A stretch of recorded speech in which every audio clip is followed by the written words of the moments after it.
Marriage പോകുമ്പോൾ മോനെ അത് കോമിക്കായി പെടുന്നു. കാരണം കോമാളിയായി പെടുന്നു. അങ്ങനെ പറയാം. നമ്മള് കോമാളിയല്ല, പക്ഷെ നമ്മള് കോമാളിയാക്കുന്നു. പറഞ്ഞ നേരം തന്നെയാണോ അത്? പിന്നെ കറക്റ്റല്ലേ? കാശ് 10,000-20,000 തരുമായിരിക്കും, പക്ഷെ നമ്മളെ അത് കോമിക്കാവും. നമുക്കൊരു ഭ്രാന്തമായിട്ടുള്ള അവസ്ഥ വരുന്നതുകൊണ്ട് അത് ഞാൻ വിട്ടു. പറഞ്ഞാൽ നിങ്ങൾക്ക് ആർക്കും മനസ്സിലാവില്ല. സത്യത്തിന്റെ മുഖം വികൃതമാണ്. ബാക്കിയുള്ള ആൾക്കാരൊക്കെ നമ്മളെ വിളിച്ചു വരുത്തി കളിയാക്കുന്ന, ചെക്കനോടി പോകുന്നു, പെണ്ണോടി പോകുന്നു, പിന്നെ കൈ തരുന്നില്ല, അങ്ങനത്തെ സംഭവങ്ങളുണ്ട്. ഇപ്പൊ സാധാരണ ഒരു ഗസ്റ്റായിട്ട് ചെല്ലുമ്പോൾ 2 പേർക്ക് ഷെയ്ക്കാൻ കൊടുക്കൂല, അതൊരു തെറ്റാന്ന് ഞാൻ പറയുന്നത്.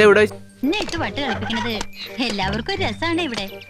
ഓടിപ്പോയതൊക്കെ ഒരുപാട് സ്ഥലങ്ങളിൽ വെച്ച് സ്ഥലമല്ലേ, ജില്ല പറയുന്നില്ല, ഇവിടെ പറയാൻ പറ്റില്ല, അതുകൊണ്ടാ അതൊക്കെ മലപ്പുറം ജില്ലകളിലാണ് സംഭവിച്ചത്. ഇവന് കുറച്ചു ബുദ്ധി ഉണ്ടായിരുന്നെങ്കിൽ മന്ദബുദ്ധി എന്നെങ്കിലും വിളിക്കായിരുന്നു, അതും ഇല്ലാതായി. ആൾക്കാര് ആഗ്രഹിക്കുന്നുണ്ട്. അതായത് വരുമാനം എത്രയായിരുന്നു, മാരേജ് കൊണ്ട് മാത്രം പെരേര നേടിയത് എത്രയായിരുന്നു. കാരണം അത് മേലെ എനിക്ക് പണി ചെയ്യുന്നില്ല, വയറ് കുറയുന്നില്ല. മാസം 23,000 രൂപ, ചില മാസം 42,000, അങ്ങനെയൊക്കെയാണ്. ചില മാസം 1.25 ലക്ഷം. അതിച്ചിരി കൂടുതലല്ലേ? ചെലവായി പോവുകയാണ്, മനസ്സിലായോ?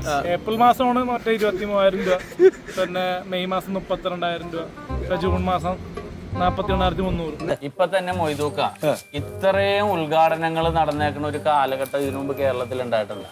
ഇല്ല, ഇത്ര ഉണ്ടാവൂല. ഇപ്പൊ തന്നെ ഈ മാസം തന്നെ 1000 ഉദ്ഘാടന പരിപാടികളാണ് പാർട്ടി ടാർഗറ്റ് ചെയ്തേക്കുന്നത്. മറ്റേ ഉദയനായന താരത്തിലെ മറ്റേ ഡയലോഗ് പോലെ ഉണ്ട് ഈ മാസം.